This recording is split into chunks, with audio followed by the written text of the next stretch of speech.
Planes are how we describe motion. We move in three-dimensional space, so we describe three planes. We have the sagittal, the frontal, and the horizontal.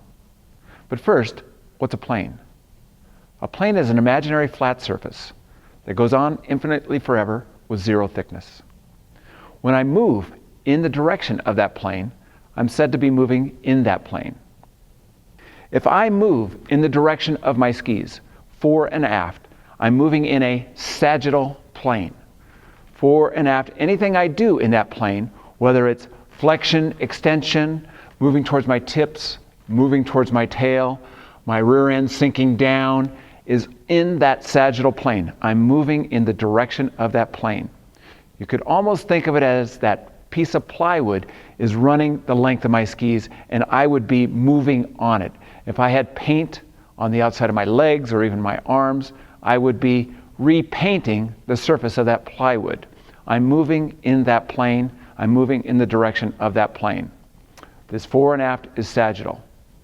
At right angles to that sagittal plane, we have the frontal plane. I'm going to be moving from right to left. Anything edging where my skis tip to the left, tip to the right, I'll be moving in the frontal plane. That frontal plane would be as if the board, the sheet of plywood, was right in front of me or right behind me. So if I had my back against the wall, that wall would represent the frontal plane. The third plane is at right angles to the sagittal and to the frontal. It is the horizontal plane. It would be parallel to the floor or a flat ceiling. Any sort of rotary movements I do to the right or left would be moving in that plane. The bottoms of my skis or the bottoms of my feet would be rotating right and left in that plane, on that plane, in the direction of that plane. While we really don't move exactly in one plane at a time, we do move in a combination of planes. But being able to think in planes, being able to move in three-dimensional space is very important to the athlete and to the coach in athlete communication, or to the coach and coach communication. If I were to tell an athlete he needs to keep a more vertical spine line as he's skiing short radius turns, would he interpret that as from fore and aft position, like he's down the hill or up the hill? If he did, that would be correct, because then my feet could move under my body, my spine line would be vertical. But if that athlete was standing to the right or left of me at the side, that vertical spine line may be good like this, but from the side would be tilted forward, and he would see it not vertical. So knowing the plane of motion, where I'm coming from on there, could mean a lot of the communication process between a coach and an athlete, or between just a coach and a coach.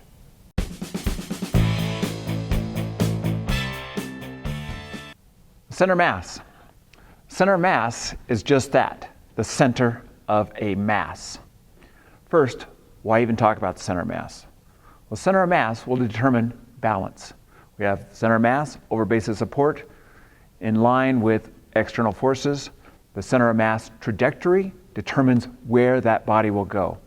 The skier can do all sorts of things with his arms, even his feet, but it's the path that the center of mass travels determines that skier's speed down the course and his ultimate finish. If I have a ruler and I want to find the center of that ruler, I could just go to the 6-inch mark, or I could, assuming the ruler is made out of the same material, I could just balance it and find the center of this ruler. That's the center of its mass in one dimension. The ruler actually has 3 dimensions. It could be set like such, or it could be set like such. Obviously, this is the easier way to see.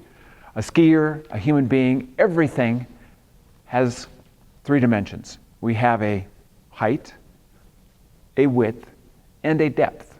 Right now, you see me as a height and a width, and assume a depth. But we have 3 dimensions, just like the 3 planes of motion we talked about before. It is the confluence of those 3 planes, when I'm divided by those 3 planes, that determines my center of mass. So let's look at those 3 planes again. We had a sagittal plane, which ran the length of my skis, fore and aft. That plane now will divide me in a right and left half. I am moving along that plane. I am moving, that plane is actually moving through me fore and aft, so that I have a right and a left that are equal in weight, equal in mass. It's pretty easy to see in the sagittal plane because I have a right ear and a left ear, a right shoulder, a left shoulder, a right arm, a left arm on each side. As I turn 90 degrees and switch planes, I'm now going to be divided in the frontal plane. I have a frontal plane, and a back. They look totally different, but the important thing is that I am equal in mass in the front and in the back.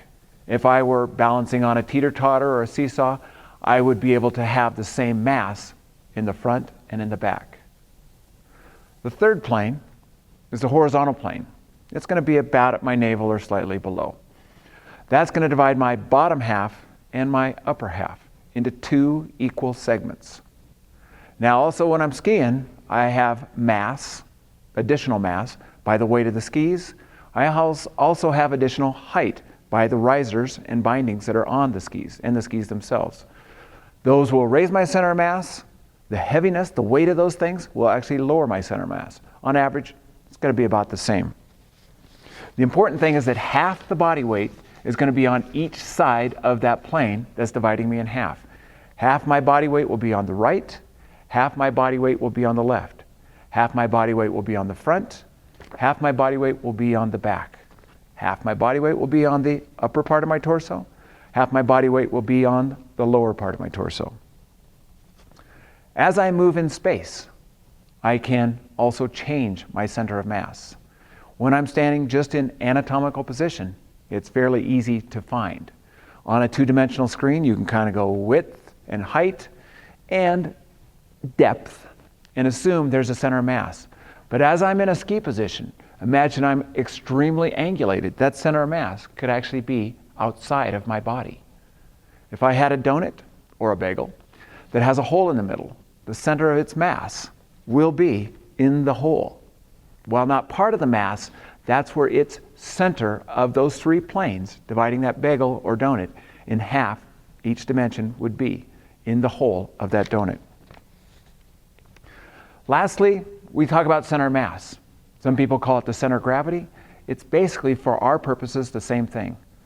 Center of mass and center of gravity, only different in name. The big difference, center of gravity assumes a constant gravitational field, which in skiing we don't quite get because we have downhills that are 1,000 meters in vertical elevation, so not exactly technically there. Center of mass probably being the more preferred and sometimes the more common.